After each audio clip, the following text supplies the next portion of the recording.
Recentemente, uns 4 meses atrás, eu estava fazendo acompanhamento com nutricionista, acompanhamento com personal, estava seguindo tudo certinho. E eu tinha casos, por exemplo, ia fazer um churrasco, comia muita carne, dava diarreia. Hum. Ia comer, sei lá, sorvete, e às vezes nem era muito, sabe? Era só uma variação básica. Aí eu achava que era normal, por questão de, tipo, tô comendo saudável naquele dia, comi besteira, meu corpo É, não tá tem a acostumado. intolerância também, né, a É. lactose no caso, Só que né, no caso do aí, sorvete. agora eu não estou mais nesse ritmo, né? Não como besteira todo dia, mas estou comendo com mais frequência. E não está normal igual estava antes. Pode ter algum caso assim? Sim, E continua, por exemplo, eu saio, como, a dor de barriga vem do mesmo jeito. é. Esse é um corte do Conversaria Podcast. Se você quiser assistir o episódio completo, o link tá na descrição. Para ajudar a gente, hype esse vídeo, dá um like, se inscreva no canal, tá? E também utilize o cupom CDF da Growth Suplementos, tá? Dá essa moral pra gente, pra você pagar barato nos suplementos que já são baratos. Quem mais, japonês?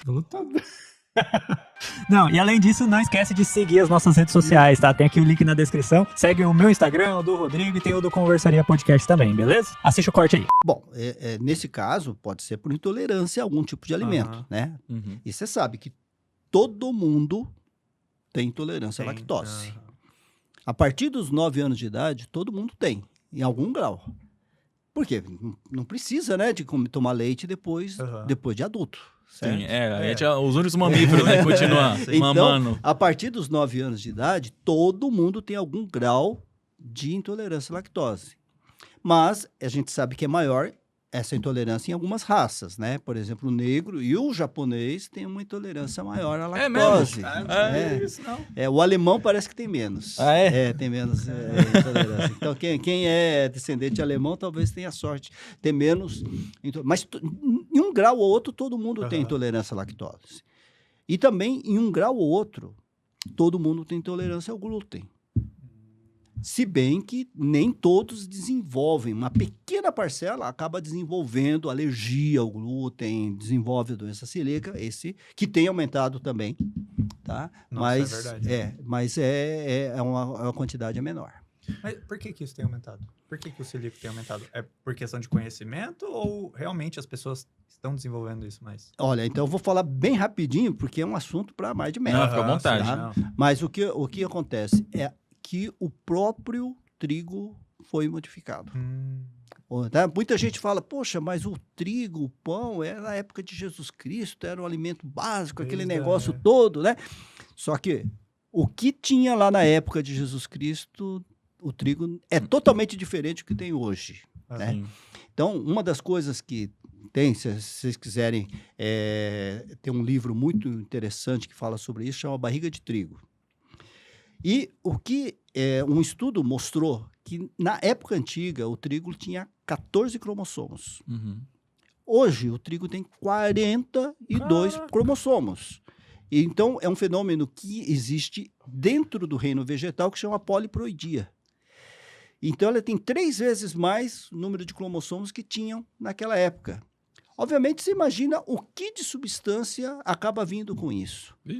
E a quantidade de glúten também é maior do que antes. Tanto é que hoje, o trigo que é usado hoje é muito mais, a massa é muito mais elástica, é mais maleável, deixa um pão bem substancial, crocante, macio ao mesmo tempo, mas vem junto a quantidade de glúten. Mas é uma modificação que eles fazem em laboratório para aumentar a produção? Ou o que Não, é? não, na verdade, foi melhorando geneticamente. Sim. Desde os anos 70 ao ano 2000, a produtividade do trigo triplicou Uhum. no mundo todo. Na verdade, quintuplicou que aconteceu isso. Era uma preocupação, porque com o aumento da população Crescimento, mundial iria faltar comida. No entanto, houve um aumento sem modificação genética, um aumento de 5 vezes a produtividade. Antigamente, o trigo somente era produzido em climas frios. Hoje, o trigo pode ser produzido em locais quentes e até no tropical, inclusive. Então, houve uma mudança, e essa mudança não foi assim, não é uma alteração genética, mas uma melhora uma adaptação que se conseguiu para que a produção aumentasse. Mas isso de forma não orgânica, não natural, né? Não, essa parte dizem que é natural. É? Dizem que é natural. É só uma questão de seleção. Entendi. Tá? Que eu saiba, né? Tá? Uhum. Eu não, mas nesse livro, Barriga de Trigo, quem quiser se aprofundar mais, é bem interessante. Ele fala exatamente sobre essas mudanças que tiveram e por isso, logicamente, que aumentou a quantidade de glúten. E a gente sabe que o glúten tem tudo a ver com uma coisa chamada intestino permeável. Uhum. Porque o glúten, ele gera uma substância, no final das contas, é uma reação, né? Mas o final dela chama-se zonulina. É uma substância que foi descoberta em 2005, na Austrália. E essa zonulina, ela é responsável, que vem do glúten, ela é responsável pela permeabilidade intestinal. Ele aumenta a permeabilidade intestinal. E aumentando a permeabilidade intestinal, aumenta-se alergias produzidas por alimentos e as doenças autoimunes. Que daí absorve mais. Absorve mais essa substância, elas entendi. passam, ao invés de elas serem filtradas pelo intestino, elas acabam sendo absorvidas, passam para a corrente sanguínea e acabam gerando a doença autoimune. Mas daí, por exemplo, nesse caso é tipo uma... fugiu, não, mas que nem, às vezes a gente come muito alimento e a gente fica meio... Não é intoxicado a palavra? Como é que é? Quando a gente tá comendo muita besteira. O nutricionista fala muito que a gente tá... Nossa, fugiu a palavra. Inflamado. É tipo isso? Exatamente. Aí, no caso Essa inflamação é causada por quê? Quando o intestino é normal, tá? E o intestino, para estar normal, ela tem que ter uma flora bacteriana bem ajustada. Hoje a gente sabe muito bem, é que a gente acaba falando vários assuntos, né? Mas hoje em dia é muito comum uma criança ir no médico, tá com uma gripinha, tá com alguma coisa, a mãe não tem paciência e acaba dando antibiótico muito precocemente para a criança. Isso afeta demais a flora intestinal. Nós temos um determinado problema, vai lá, dá um antibiótico. Às vezes é melhor deixar a natureza cuidar. Tá? Se você comeu alguma coisa ou teve uma intoxicação alimentar, né, ou comeu alguma coisa estragada, sei lá, alguma coisa assim, às vezes você tem que deixar o seu organismo resolver. Ou seja, se tiver que ter, né, ou elimina tudo que precisa, sem usar um antibiótico.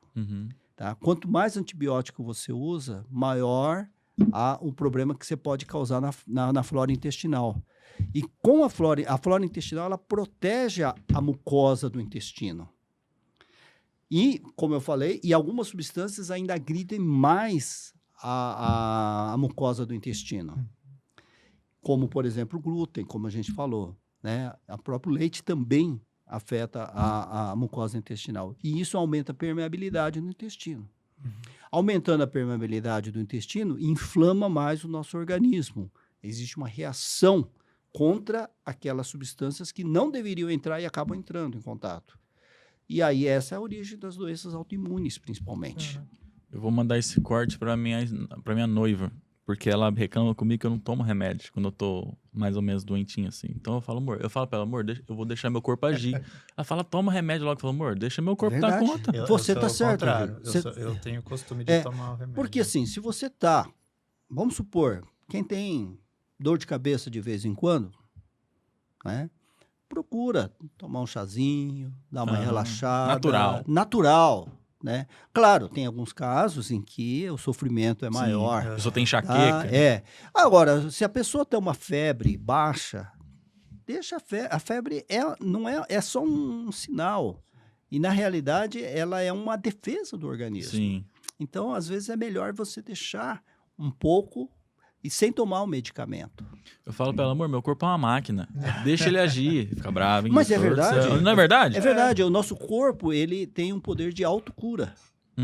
E tudo é uma autocura. Você vê como é que é. Só que, assim, às vezes não é aquela autocura na velocidade que a gente quer, né? Exatamente. Né? Com remédio então, a trazer. Ela tem um período, ela tem um ciclo para ser resolvido.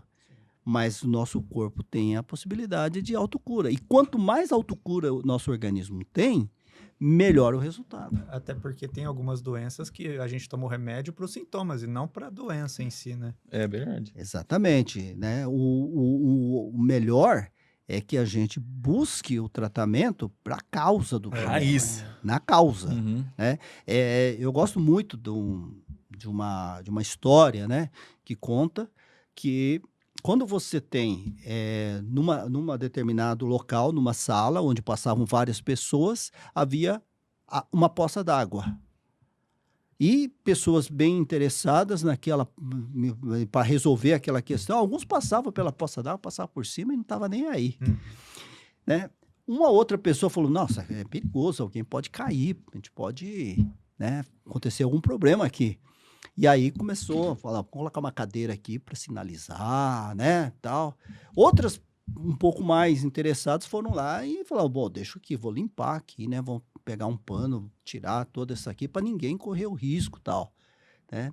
Mas poucas pessoas olharam para o teto para ver se tem algum problema causando. Tinha uma goteira ali, né? A mesma coisa acontece com a nossa saúde. A gente tem que buscar a causa do problema e não a consequência. E muitas vezes a pessoa vai no médico ali quando a coisa já tá... Exato. Já deu vários sinais. É muito melhor se prevenir, né, Rodrigo? Sim, exato. É igual o carro, né? Fazer a manutenção preventiva ali para não ter que fazer a corretiva, né? Exatamente. Sai muito mais barato Sai muito mais e barato. menos sofrimento. Exatamente.